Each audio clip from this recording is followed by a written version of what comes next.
E então, como de costumes, nós tivemos a abertura da Assembleia das Nações Unidas, ali em Nova York, e o Brasil deu início ao debate nesse fórum internacional que muitos desacreditam, que é a ONU. Inclusive, o próprio governo brasileiro, no seu discurso, traz uma perspectiva de que a ONU não representa, no atual cenário da geopolítica, os anseios e as diversas disputas que existem no mundo hoje.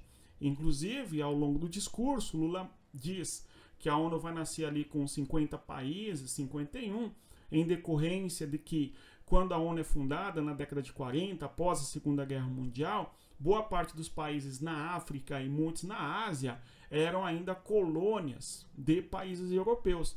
E, consequentemente a isso, esses países não fizeram parte do início do que seria a formação da Organização das Nações Unidas ali e as suas diversas instituições, bem como também os seus, as suas instituições, enfim, né? São pelo menos 6 grandes instituições da ONU, com 5 que são existentes e permanentes aí com atuações em diversas áreas, tá certo? Não é o nosso caso aqui agora. O fato é, o Brasil fez uma abertura e no discurso do Brasil houve basicamente aquele tripé da perspectiva da geopolítica do governo brasileiro hoje no âmbito internacional. A questão da multipolaridade, a questão da pobreza e da desigualdade, bem como também as questões do meio ambiente. São esses três elementos que compõem aí a perspectiva de análise da política internacional a partir do atual governo do Brasil, tá certo? E nós vamos tentar compreender o que o Lula disse, por que disse e o que significa ali algumas observações do discurso do Brasil, tá? Eu vou pedir, reitero aqui, deixa o like, se inscreva no nosso canal, divulgue o nosso conteúdo das pessoas que gostam de geopolítica. E vamos observar aí o Lula. Mais cedo, inclusive, eu fiz uma postagem no meu Instagram e também uma postagem aqui na comunidade do YouTube, você pode até confirmar aí na comunidade aqui no nosso canal, e eu falei os temas ali que o Lula iria trazer, tá certo? Eu disse que o Lula falaria sobre Israel e condenaria Israel, tá certo? Quase, né? Nós tivemos uma condenação a Israel, embora o Lula fez críticas, não condenou, não é? Mas na primeira parte do discurso do Lula, ele deu boas-vindas à Palestina, que participava com a sua comitiva ali no contexto da Assembleia Geral das Nações Unidas, tá certo? Então, marcando uma posição muito precisa em relação à questão de Israel e Palestina no Oriente Médio, tá certo? E os temas todos que eu disse que o Lula iria abordar, ele abordou, não é? Justamente observando aí qual que é a projeção geopolítica do Brasil hoje no âmbito internacional, tá? E se você quer ter noções, ok? E entender em profundidade todos esses temas, inclusive conseguir saber de antemão quais assuntos da geopolítica vão ser tratados no BRICS, no G7 e assim por diante, dê uma olhada no nosso e-book. Adquira o nosso e-book, um material de estudos específico para você que quer aprender geopolítica e muitas vezes não sabe qual caminho seguir para aprofundar e ficar mais inteligente nesse quesito especial, tá certo? Então vamos aqui observar o discurso do Lula sem mais delongas. Nós temos aí os temas que dominaram o discurso foram, conforme disse, o tema número 1, a nova ordem mundial aí, e também a ideia da multipolaridade, tá certo? Esse tema foi abordado, bem como as questões do meio ambiente e o assunto que diz respeito à pobreza. Então, nós temos aí um tripé que, de certa maneira, coordenam aí as discussões do Brasil no âmbito internacional. Observando aqui um panorama, e aí sobre pontos em específicos da superfície do planeta e pontos críticos, nós temos o Lula falando logo no primeiro momento sobre a Palestina e na sequência tratando sobre Cuba. Então são 2 países aí já citados logo no início do discurso do governo brasileiro, evidenciando certamente uma tomada de posições, não é? No último discurso, lá em 2023, o Brasil vai tratar sobre a solução em 2 estados, tá certo? Então o Brasil trata ali da ideia de solução de 2 estados quando se fala da questão Israel-Palestina, tá certo? No caso de hoje, 2024, nós temos o governo brasileiro tratando em receber a Palestina enquanto Estado observador, tá certo? Ali no âmbito da Assembleia Geral da ONU e felicitando a presença da Palestina nessa condição, ainda que não como membro pleno. Logo na sequência, o Lula vai falar a respeito de Cuba e sobre a unilateralidade da condenação de Cuba por parte dos Estados Unidos. Na interpretação, né, é uma interpretação muito comum, a ideia de que o embargo que existe dos Estados Unidos contra Cuba é algo que justifica a pobreza de Cuba. Dá para concordar com isso? Comente aí nos nossos comentários, ok? Aqui embaixo o que você acha sobre isso, tá certo? E aí nós vamos ter o governo brasileiro fazendo uma leitura que é bastante razoável a respeito da escalada de disputas geopolíticas e estratégicas. Isso é fato, não é? Tanto é que nós temos de verdade um aumento dos gastos militares de modo bastante significativo nos últimos anos, tudo bem? De modo que há hoje sim uma corrida armamentista, inclusive o governo brasileiro vai falar sobre isso. A gente assiste a isso através da guerra entre Rússia e Ucrânia, mas também outros conflitos que existem no mundo e, consequentemente a isso, os países buscando expandir a sua participação militar, aumentando o PIB ali de cada país para a esfera da defesa e assim por diante, né? Tudo isso talvez seja um reflexo, em boa medida, da guerra entre Rússia e Ucrânia, quando nós observamos ali os conflitos na Europa, tá certo? Mas não é só na Europa que o gasto militar tem aumentado de um modo significativo. A gente viu nos últimos anos o gasto militar da China também aumentando bastante, enfim. E aí, uma interpretação que é razoável também, que é justamente o aumento do uso da força. E nós temos aí o aumento do uso da força, pelo menos 2 eixos críticos no atual cenário, que nós podemos dizer que há um eixo crítico envolvendo Kiev, Moscou. Esse eixo crítico de Kiev e Moscou, como eixo principal, tem eixos subsequentes, que nós podemos até dizer que há um eixo que é Bruxelas, Washington, no que diz respeito ao seu apoio a Kiev, né? Então você tem um eixo crítico de tensões e conflitos no mundo, com aumento do uso da força, de parte a parte. Seja os bombardeios que Moscou faz contra a Ucrânia, bem como também o apoio militar que Bruxelas e Washington têm dado para Kiev, no que se refere à resposta militar contra Moscou, enfim, tá? Agora, um outro eixo crítico, no que se refere ao aumento de uso da força, envolve justamente Gaza, Tel Aviv e Beirute, onde nós temos aí justamente o aumento das tensões entre Israel e o Hezbollah, e uma escalada de guerra muito lamentável que tem ocorrido no Oriente Médio. Enfim, tudo bem? Então nós temos, de fato, 2 eixos críticos bem significativos no mundo que podem desencadear para uma guerra de proporções aí globais, enfim, né? O governo Lula vai citar ali a questão da Ucrânia de maneira bastante incisiva e condenando a invasão russa da Ucrânia, tudo bem? Ficou nestes termos. Temos ali, 6 pontos para a paz, tá? Nós temos aí o governo Lula discutindo os tais 6 pontos para a paz, que é algo muito forte aí, que é o projeto de paz promovido entre Brasil e China. Tudo bem? Então nós tivemos o governo brasileiro tratando dessa temática e chamando atenção para essa proposta de paz. Tudo bem? Temos ainda uma crítica que o governo brasileiro vai fazer ao Hamas, embora eles não citem, não é?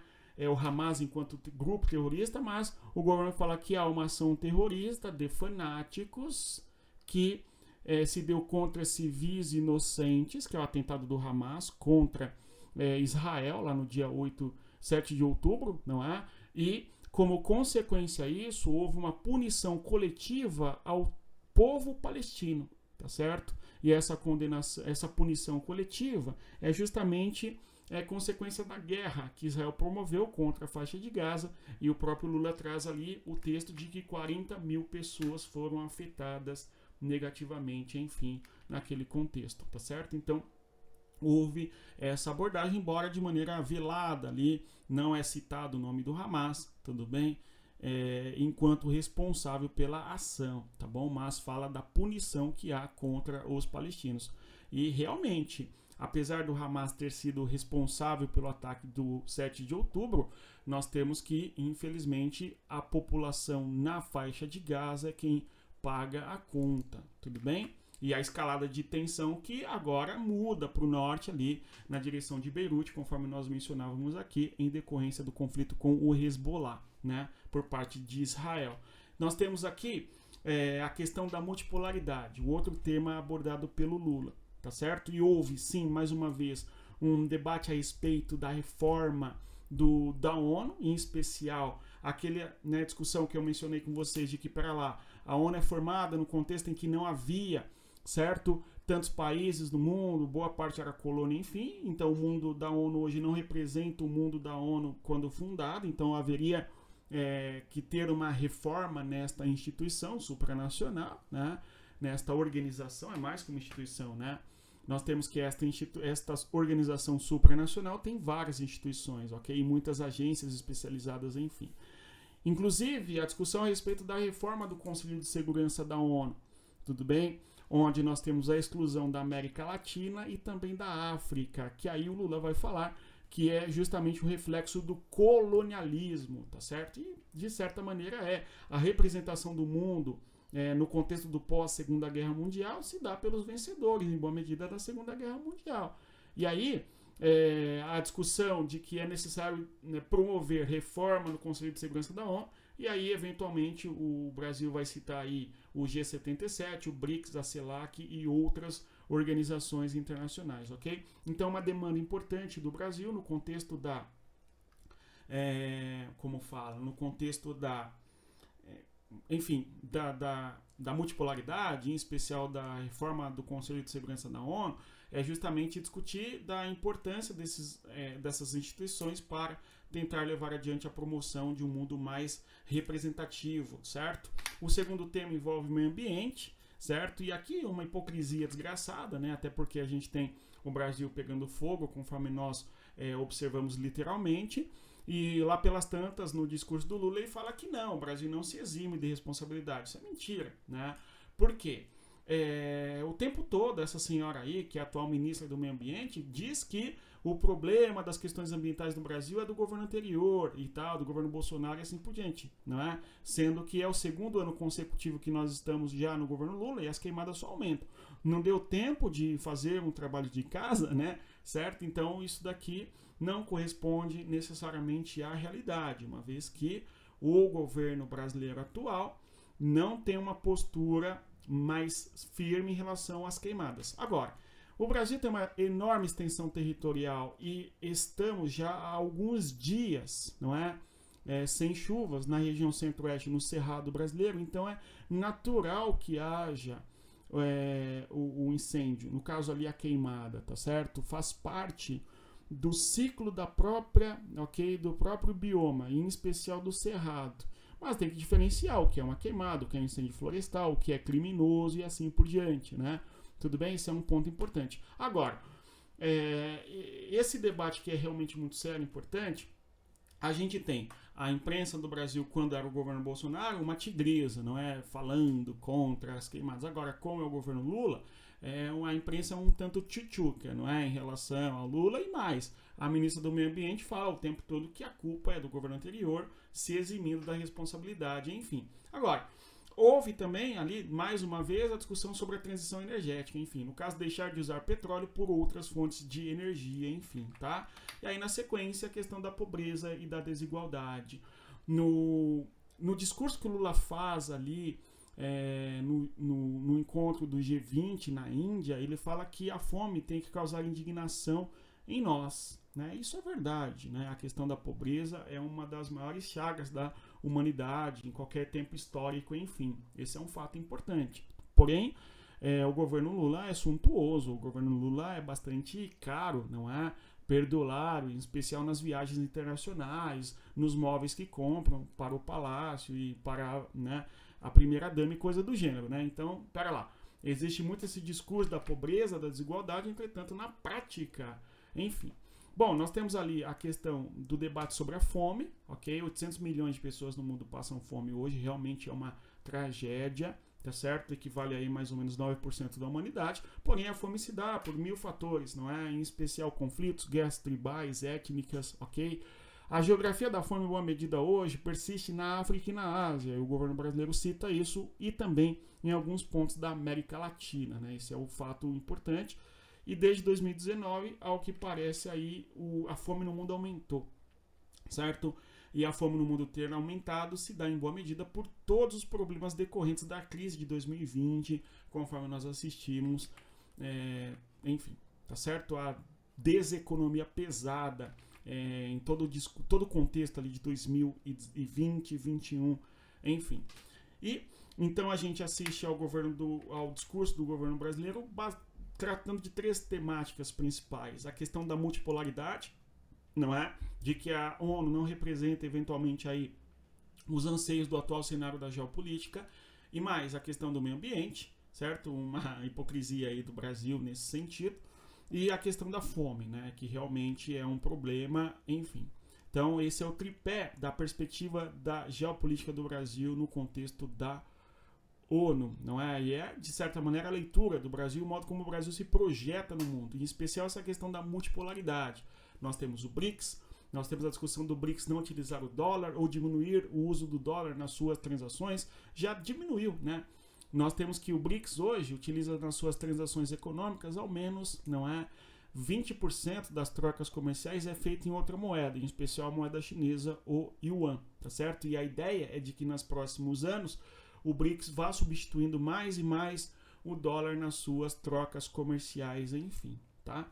Vamos observar aí as mudanças no BRICS, que aliás, nos próximos meses nós teremos reunião do BRICS e tal. No mais é isso, se você chegou até aqui eu agradeço a presença, eu vou reiterar você que deixa o like, se inscreva no canal, e você que quer um ambiente de debate geopolítico aprofundado, tá certo? A fim de entender nos pormenores tudo que ocorre na política internacional, dê uma olhada no nossa comunidade. O link está na descrição do nosso vídeo. Mas é isso, respeito a geografia, até mais. Tchau, pessoal.